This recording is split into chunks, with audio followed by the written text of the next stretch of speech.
Hey, so there's been a common theme this week, this lifetime, that I've really been encountering with people with their dating lives and just their lives in general.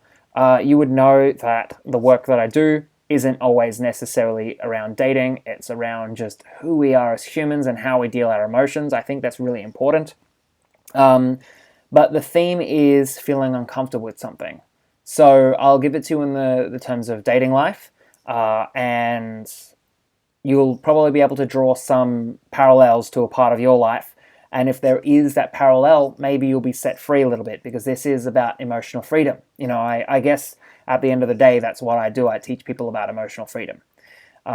So when it comes to people's dating lives, I find I keep meeting people right recently who are very frustrated with the process. They don't like dating. They want to speed up. They want to skip steps. And it's actually very interesting because it's as a result, usually it's either one that they find the dating process painful, they don't like rejection, they can't deal with it, so they want to bypass it entirely, or they just generally feel they have a sense of pain, like a deep pain, a suppressed pain, and being rejected actually forces them to dive deep into that.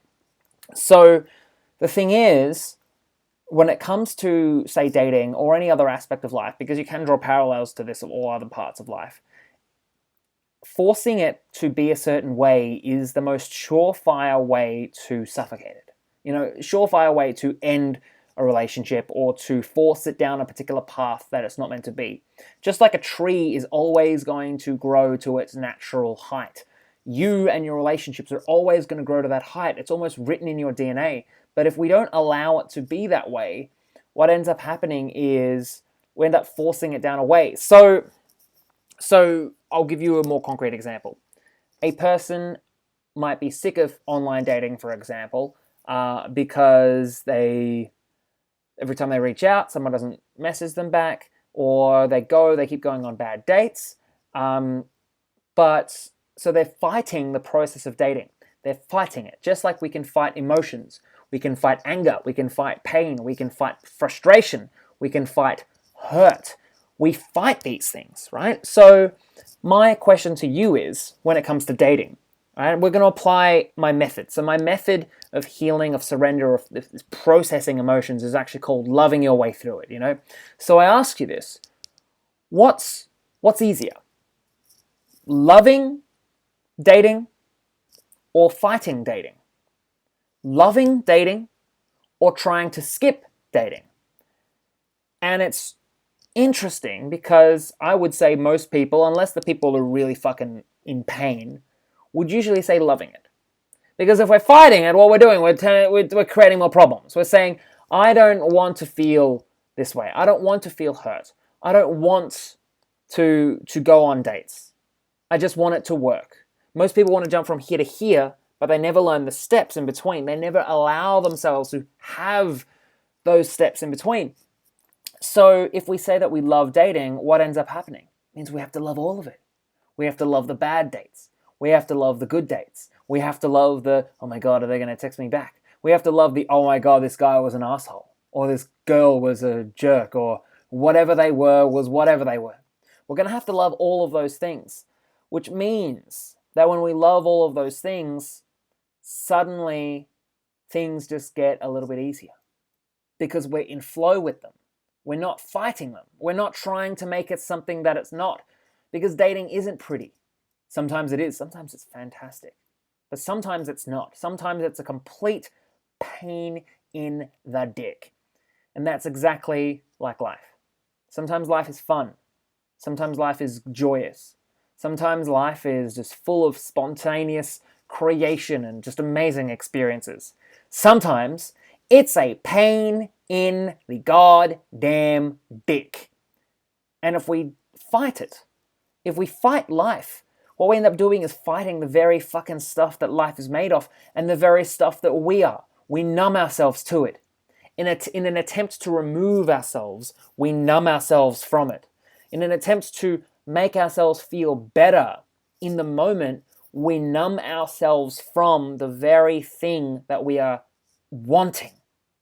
A good example when it comes to just general emotions in my own life was drama. I hated drama. I was Mr. No Drama. No drama, no drama, no drama, no drama. Not only that, I met up with people who didn't want drama. I intentionally destroyed drama whenever I could. No drama. Finally, I asked myself, what was better? Loving drama or pushing it away or hating it? Loving drama was a bit better. In fact, I say to myself, I love drama. It's like a mantra. I love drama. I love drama. I love drama. What would happen? What happened in the end? I was suddenly more okay with drama, realizing that actually my father creates a lot of drama. He's Mr. Drama. He loves it. And not only that, finally, when I was capable of accepting drama as a part of life, I would see that people, especially like my father, would smile when there was drama. They enjoyed it. And I was never able to see it because I refused to enjoy it. So there's a rule that is a hard rule to swallow. And it's a rule that I question daily basis, but always comes back to it. Is that outside of the big natural drama, like the natural dramas, the natural disasters, outside of the big natural disasters, like the fucking bushfires, coronavirus, someone coming out of the alleyway and shooting you with a goddamn back, outside of the big circumstances, the crazy circumstances of life, being born into a certain situation, there's nothing in our life that we don't want. That meaning, there's nothing in our life that we don't want. Meaning that if you're in a situation where you're struggling with your dating life, you actually want that. And you might be like, well, fuck this guy. Bear with me. You want that. If you've got a bad relationship with your parents, maybe you want that. If someone's cut you off, maybe you want that. Usually life keeps leading us to the same situations until we feel what we're meant to feel. That's my role. To help people feel. Until we accept that we actually love things, love everything in our life, nothing will change. It'll be years, it's decades. I reconnect with people almost years later, and it's really funny to see. Not in a ha-ha way, not in a making fun of them way, but just a cosmic irony is that people don't move forward until they accept. And the best way to accept is to love and to admit that we love something. And then to recognize why we love something. Why can we love hate? Why can we love hate? Because, well, look, we just never got over it. We had to get better at hating because we had to deal with something that we just never got over in the past. We learned a skill. We had to learn how to hate. We had to learn how to fight people. We had to learn how to be better with ourselves. So that was this video. This is just a quick video. I'm trying different things. Just personally, I just jumped off a coaching call. I'm recording this through Skype. Skype is a fun feature where you can blur the backgrounds and also parts of my fingers. I just moved house, so that's clothing in the background. Yeah, I think one thing I'm learning to love is I'm learning to love having imperfect videos. I try really hard to have really good videos. But I also try really hard to have just really fantastic ideas that warrant really shitty videos, to be honest. I want to have terrible videos. Maybe I just got to have more terrible videos. Who fucking knows? But yeah, so if you did like this video, please leave a like because it just helps me out. If you did want more, comment a question below. It's really helped me out. Just comment a question that you have. Probably done in a future video.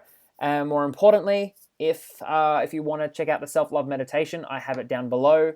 It's half an hour where we dive deep into self-love to look at the things that are holding us back from loving ourselves more and to love them like we love ourselves. So thank you so much, and I'll talk to you soon.